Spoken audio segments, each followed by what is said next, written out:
Ինչպես է անցնում խորհրդատվությունը մամուլոկի մոտ։ Իհարկե առաջինը հարց եմ տալիս, ինչպիսի գանգատներ ունեք։ Եվ գանգատները լսելուց հետո հաջորդ հարցը արդյոք կան հետազոտություններ, եթե արկա են, խնդրում ենք, որ մեզ հետազոտությունները փոխանցեն եւ մենք ուսումնասիրում ենք։ Այնուհետև որոշում ենք, արդյոք լրացուցիչ հետազոտությունների իրականացնելու անհրաժեշտություն կա։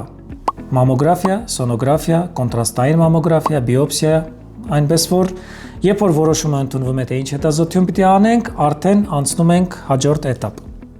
Իսկ լրացուցիչ հետազոտություններ իրականացնելու համար մեր մոտ կարիք չկա ուրիշ տեղ գնալու։ Այդ ամեն ինչը իրականացվում է անմիջապես դիմացի սենյակը։ Եվ այստեղ մեր բժշկուի ռադիոլոգները իրականացնում են մամոգրաֆիա, սոնոգրաֆիա, կոնտրաստային մամոգրաֆիա, այստեղ նաև, եթե անհրաժեշտ է, իրականացնում ենք բիոպսիա։ Եվ արդյունքները ստանալուց հետո հնարավոր է վերադառնանք խորհրդատվությունը շարունակելու կամ այդքանով ավարտում ենք։